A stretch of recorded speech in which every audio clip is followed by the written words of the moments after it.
our people, soldiers, warriors, and kings. What's happening? Salute y'all.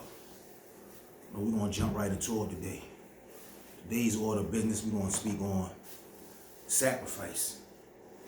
Sacrifice, the importance of it, the necessity for it, how bad we need it, what it is that we should sacrifice and that we shouldn't.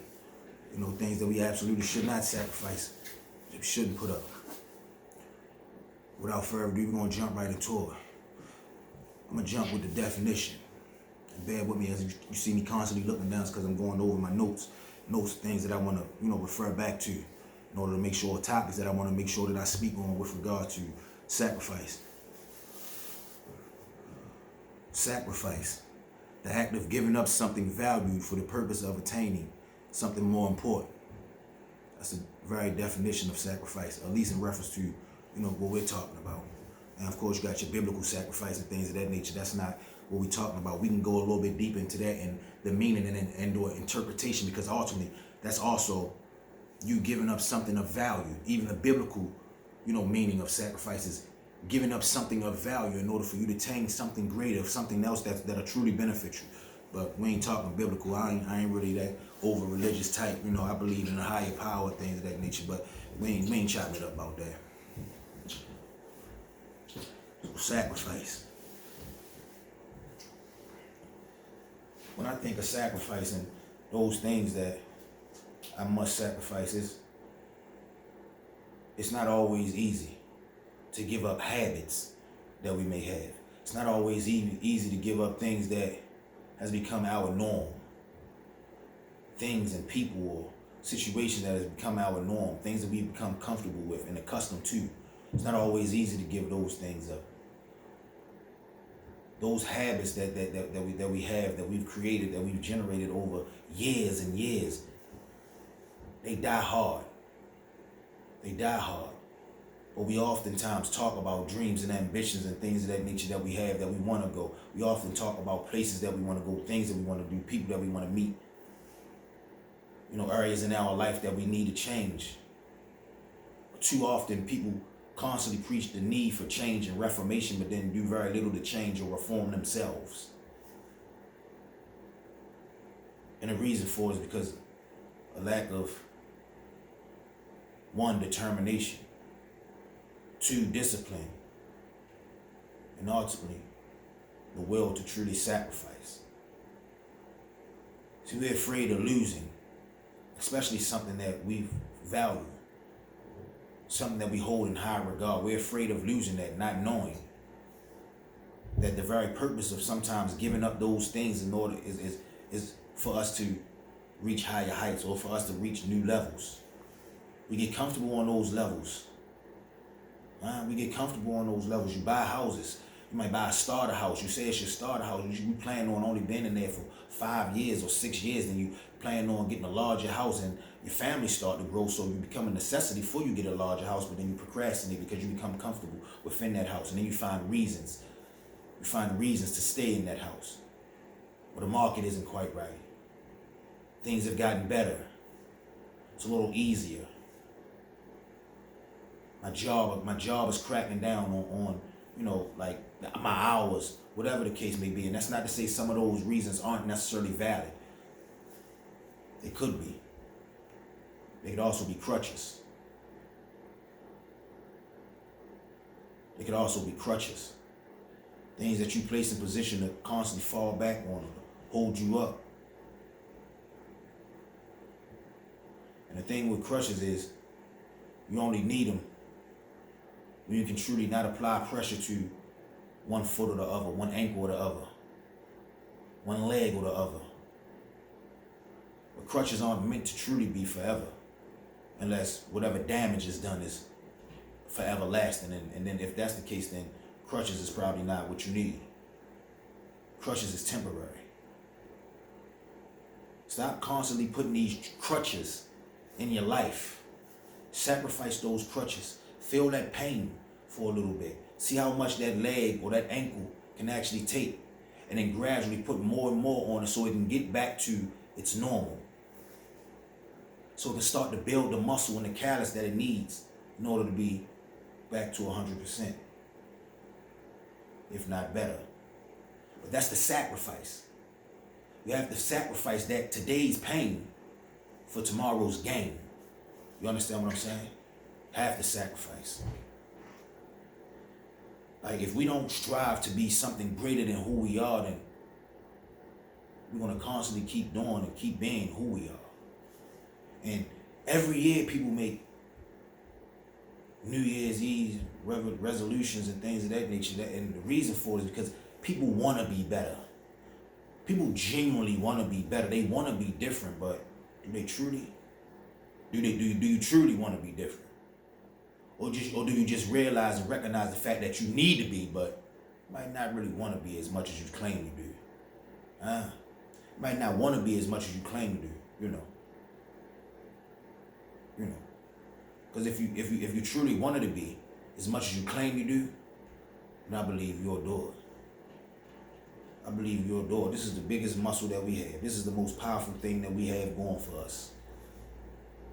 If we truly think it here and put all that focus, our time, energy, and effort in here, plan, plot, and strategizing, in here, how we're going to get to those next levels, write it down, print it out, post it, staple it, stick it, whatever you got to do for you to remember and hold yourself accountable daily. It's easier said than done. Oftentimes, I want to let y'all know something too, because I don't want y'all to think I get up here and just preach. Oftentimes, more often than not, I'm almost certain every time with these topics of conversation that we have, it's because these are the type of things that go on in my mind. These are the things that I'm truly telling myself. Let's be clear. These are the things I'm telling myself, because I don't want to get up here and seem as if I'm this know-it-all, this Mr. Almighty. No, these are the things that I constantly have to tell myself over and over and over and over daily. And I love the fact that I'm doing videos so I can come back to them each and every time I slip. And say, boy, you just was on there talking, like this and saying this. You was just on there talking like that and saying that. So where did all that go? Yeah, I can come back to it and hold myself accountable. Hold myself accountable. That's truly the purpose of it. I mean, I want to reach other individuals too, but the same way I'm reaching, in the same way I'm preaching, in the same way I'm teaching, all of this is for me. Ain't that something? I just thought maybe I'll let y'all know that all of this is for me. If y'all see me looking down, it's because I had my notes. And I'm going to. I may have said that already, but I just wanted to let y'all know. You see me looking down at times, it's because there's certain points that I want to make sure that I hit on. Yeah.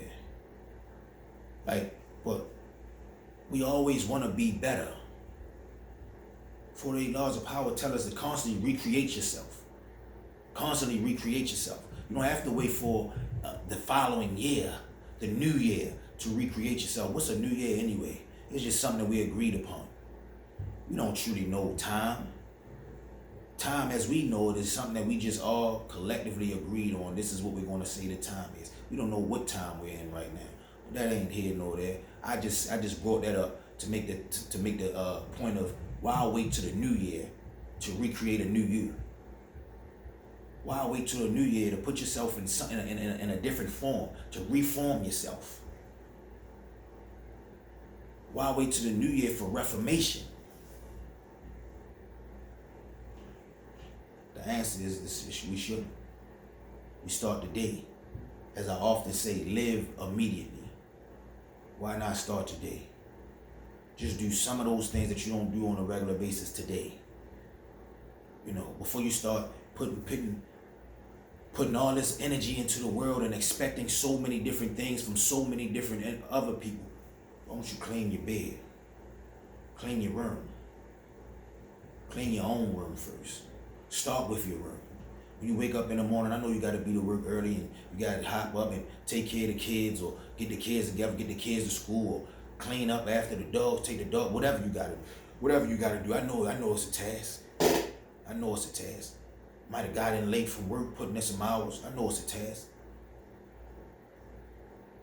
But I promise, you'll start feeling a little bit better about those steps that you need to take towards doing and being and becoming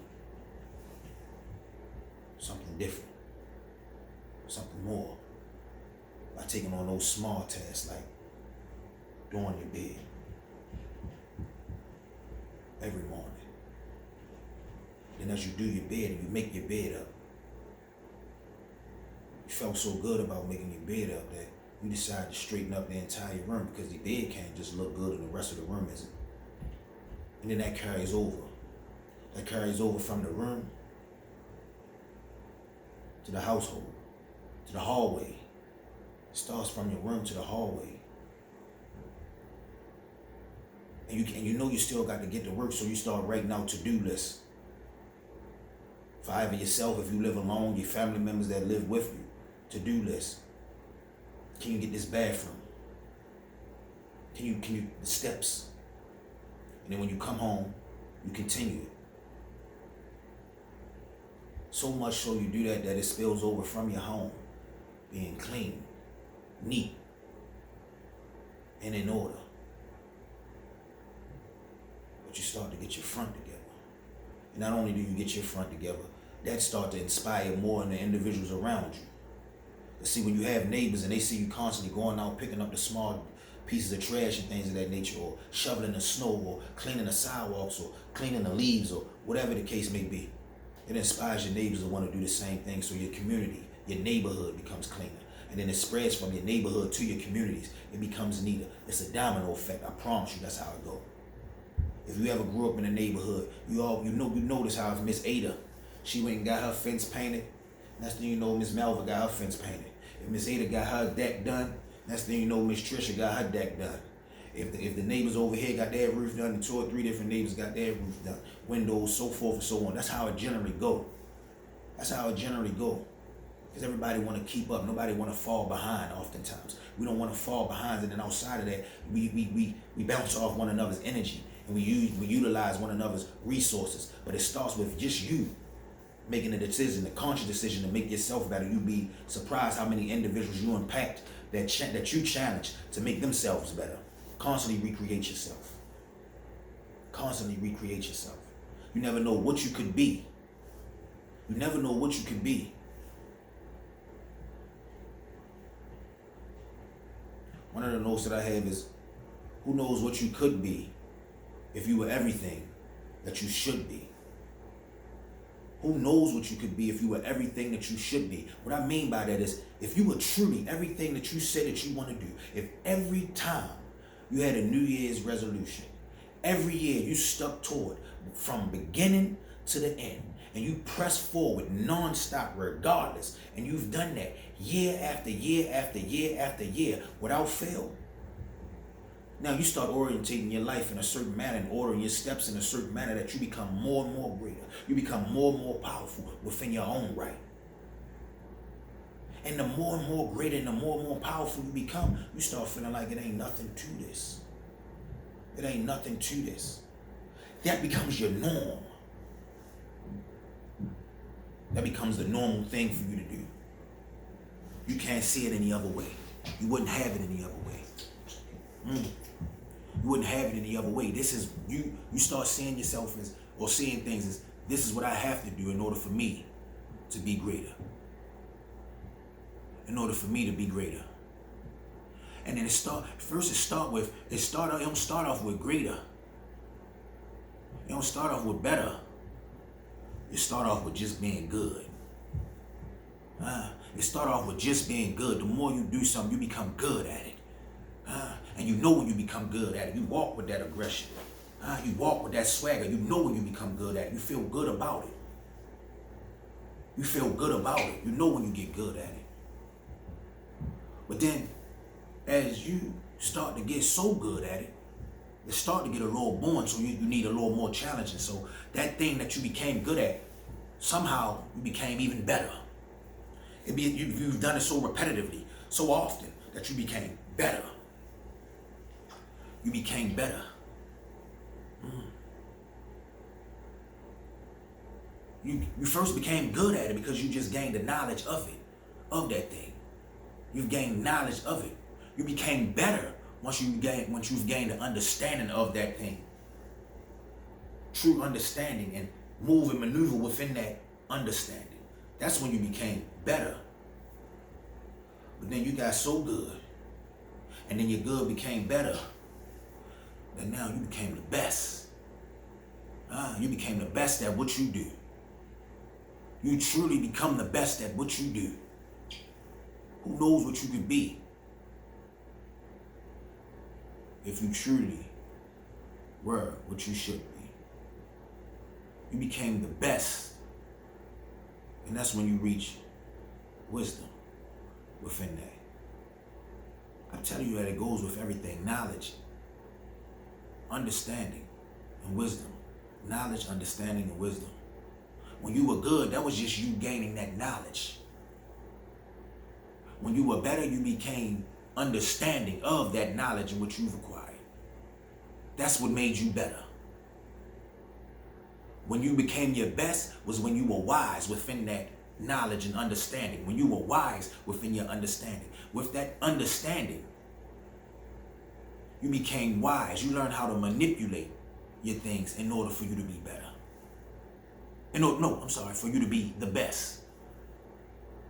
You've learned how to manipulate the situation so much so you use it to your advantage in every step. And sometimes you can do it in your sleep. That's when you can truly monetize the things that you want. That's what it should be about. That's when them papers come in. Now I know that sometimes that's oftentimes, sometimes that's what we chasing. We are chasing paper. But I guarantee if you just focus on giving your good and your best foot forward, you start with good, then you become good, better, best. Once you become the best, monetizing it, that's going to be a thing of the past.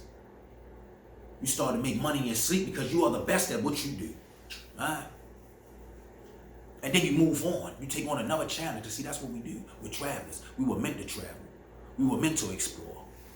Can't stay in one place and be stagnant. Some of us do, and that's a problem that we have because we're scared to sacrifice what we feel like we gain for what there is to gain. Don't sacrifice who you could be for who you are. Never sacrifice who you could be tomorrow for who you are today.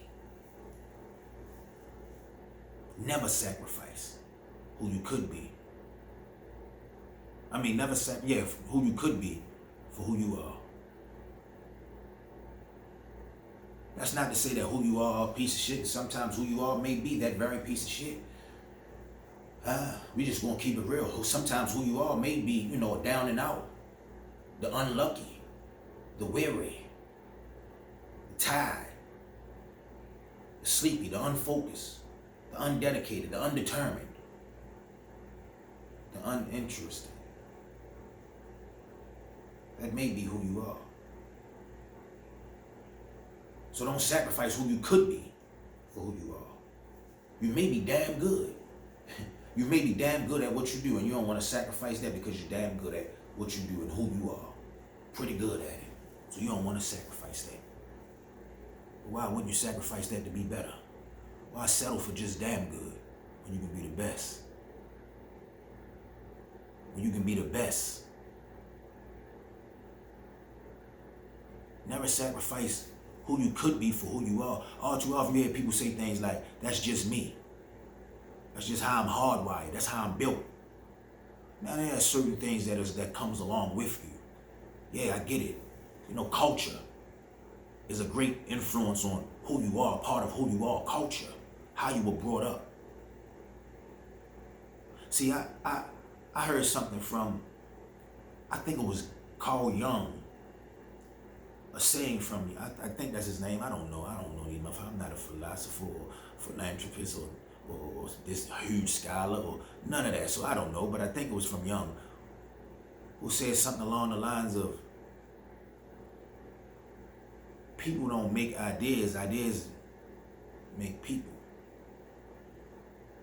People don't make ideas, ideas make people. I know some of y'all probably wondering, like, what the hell is he talking about? And when I first heard it, I was thinking the same thing, and I believe it was Jung. People don't make ideas. I'm thinking to myself when I first heard that, like, I make ideas all the time. What is he talking about? This man is foolish. He's supposed to be intelligent. Like, I make ideas all the time, but then when I gave thought to it, it made sense. We don't make ideas. Ideas do make us. The things that we think are only fragments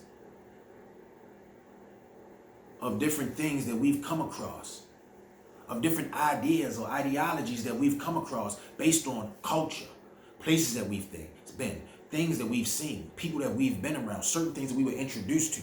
It's nothing that we just came out of the blue with. Ideas are oftentimes inspired and motivated by things that we have come in contact with. So our ideas or ideology is what makes us. We don't make the ideas that we come up with. And to be honest, we don't truly just come up with them. It doesn't just fall into our lap. It's not like you see on the TV when you just get that light bulb above your head. No, don't just pop up. You may not have thought about it at the time. It may not have been something that sparked that light at the moment. But that's all it truly is. It's a spark. It's a spark. You know, it's a spark. So that's when I understood that we don't make ideas. Our ideology and our ideas are what makes us. We have to constantly recreate ourselves. I go back on that. We have to make sacrifices. Like, let's say this, as a man, you know, we have a parent that dies, a mother or a father that dies. That's a hard pill to swallow. Fact of the matter is, that's the order of things. Your mother or father should die before you, period.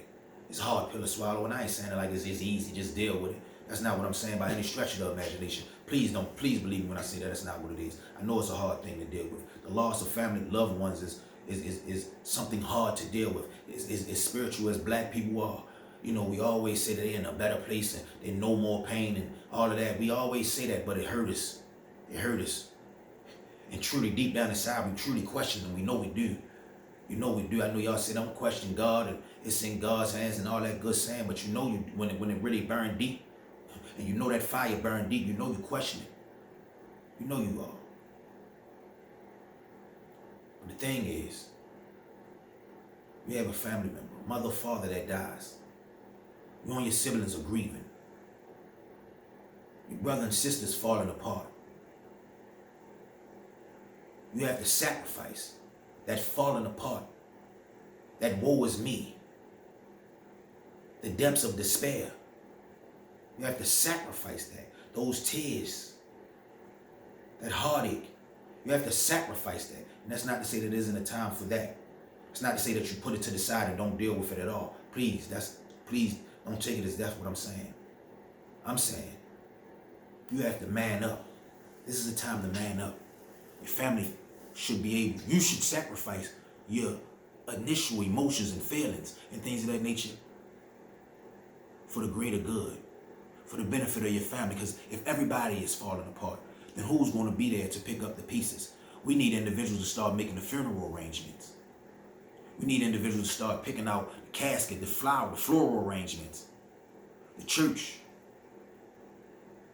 She may already have the burial site and everything. They may already have the burial site and everything, but we still need to get those things in order. We need to make sure that everything is done with decency in order. We need to make sure that their wishes are fulfilled. You know, how they say they want to go out. We need to make sure that all of those things, we need to make sure that all of our ducks are in order. Everything is in order.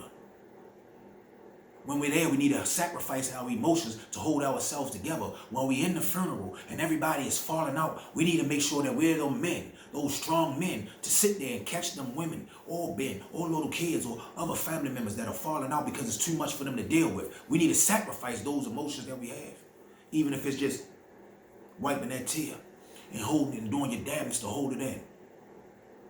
Sacrifice that sometimes for the greater good of your family. That doesn't mean that you hold it in. I'm telling you right now, you never hold that thing in. You just sacrifice the timing of it.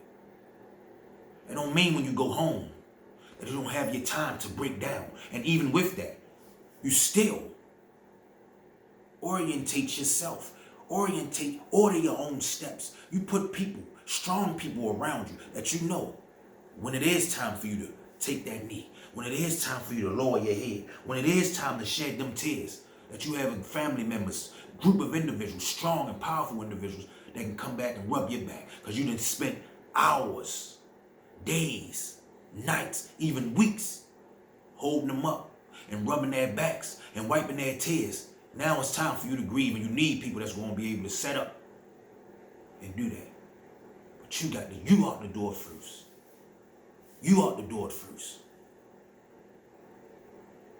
Sacrifice that pain for the greater good of your family. You have to sacrifice that. And then let's get away from this jury state, because that shit damn near made me cry just now. Let's get away from this dreary state. We're going to bring it back to a more positive light. Sacrifice today. Sacrifice today for tomorrow. And I keep saying, recreate yourself. Recreate yourself daily, weekly, monthly, yearly. Recreate yourself. Put yourself in new environments. Challenge yourself with new things. We are explorers. I have a hawk on my hand. A hawk on my hand with a star, a 4-point star. The hawk represents freedom. You know, birds in general oftentimes are representation of freedom. You look at eagles and things of that nature, is freedom, but the bird in general, the raptor in general, represents freedom. The hawk represents freedom.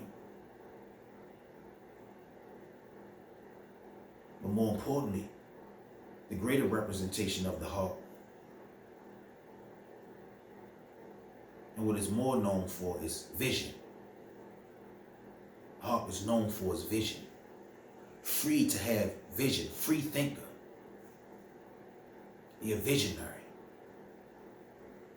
Visualize where you want to be.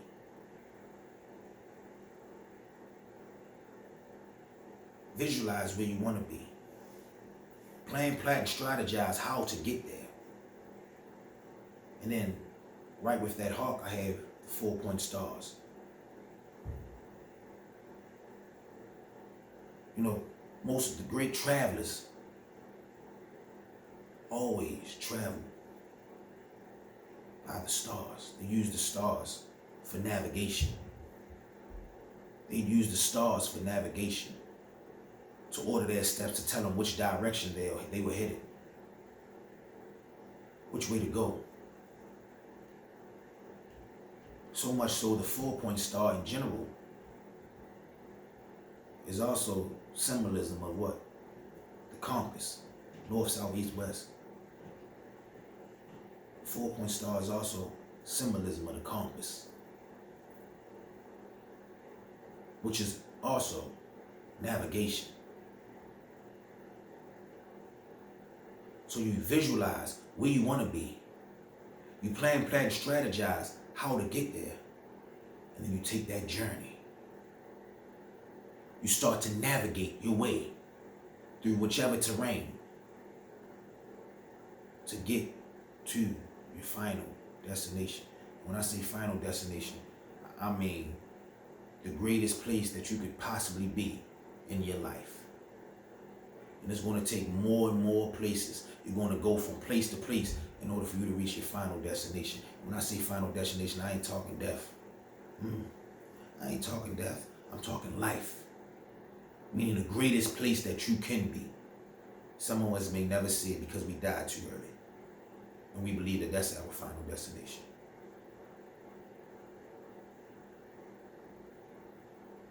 But again, if you live a life worth living, and truly orientate yourself to be impactful on this life, on your people, on your community, on your family. You're comfortable. You're comfortable. But never get too comfortable. Things could always be better. Things could always be worse. But you want to constantly recreate yourself any chance that you get.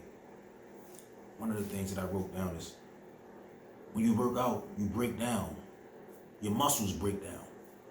When you work out, your muscles break down. Your muscles break down in order to build stronger, more powerful muscles. That's what an environment does for you. That's what the travel, the course of direction, whatever course you take towards the greater good, it breaks you down as you go. It breaks you down as you go, but it also builds you up as you go. It makes you stronger. You build a callus to certain things. You change as your environment does. When you put yourself in new situations, your genes break down. When you put yourself in new situations, your genes break down and reorientate themselves to handle the new environment. When you put yourself in new situations, genes, your very genetic makeup, it breaks down. And everything that your genes impact within your body starts to be reincarnated, reinvigorated, reassembled, changed, reformed in order to handle the conditions that you are now dealing with or faced with. That's what I mean when I say forging yourself in fire. You have to go through something in order to grow through something. You have to. That's the only way you're going to truly make it. You have to go through something in order to grow through something. That's the only way that we're going to become better. Recreate yourself into a beast, into a monster, and do not be afraid of that monster. Do not be afraid of that beast. You have to tame the beast. But don't be afraid to become that beast. Be a man. We're supposed to be. We're supposed to be a beast. I would argue if a man is not a beast, then he's less than a man. And you pray. If you ain't a beast, then you pray. Who the fuck want a pray type of guy? What woman want a man that is seen as prey, that can't stand upright? A rabbit. What woman want a rabbit? Woman want a beast. All the shows and movies that we've seen, they wanted beasts. Throughout our years of growing, they want beasts. They deserve beasts. Men that are capable of doing great harm. They are capable of doing great danger. We have it under voluntary control. They control that beast. They tame that beast. They sacrifice everything that the beast could truly do, the carnage that the beast could truly do for the greater good. They keep it under control. And the reason for them keeping it under control is because if they let it go, then oftentimes it may go too far, causing more damage than it actually repairs, causing more damage than necessary. And then you force your family to have to start over in situations. That in and of itself is a sacrifice. And we sacrifice that all the time. That's why we're so violent. That's why we like violent things, sports, because we like violence. But we can't just go around killing. That's a sacrifice that we have to make. Can't just go around killing. So we create combat sports to blow off some of that steam.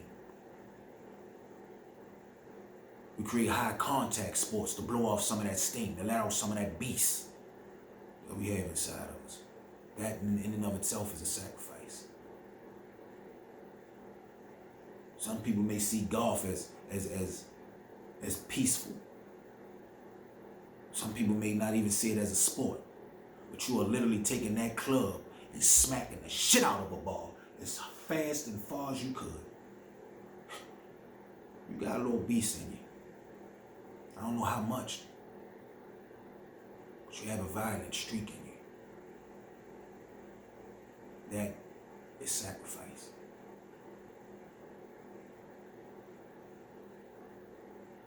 Find your sacrifice. Find your reason to sacrifice. Find your purpose to sacrifice. Find something that you are willing to sacrifice, and then find something that you aren't willing to compromise at all. Something that you cannot sacrifice. My family can never be sacrificed. To me, there is no greater good. I live for my family. The same thing that I will die for is the very thing that I live for, and that's my family. And that will not be sacrificed. Though I will sacrifice myself for my family, I will never require my family to sacrifice themselves for me. Not physically. Now, there are certain things that, you got to sacrifice. You have to make. That's not to say that my family and friends and loved ones, the people that I take care of, there is nothing that they have to sacrifice for me. That's not what I'm saying. That's not what I mean by any stretch. But you get me. Live strong or die weak. Do man shit. Ain't no pressure. Doghouse. No band dogs. That working dog. Black Ops. Building leaders and creating kings operation by building national development over generations. Black. BLACK. Building leaders and creating kings operation. Bandog. BANDOG. Building a national development over generations. I say that oftentimes so y'all can catch me, so understand what I mean. If you watch me, you keep up, you know what I mean. Like and subscribe. Hit that bell icon. Fuck with your boy. We got a lot to talk about, a lot to chop it up about. Until next time, live strong or die weak. Do man shit.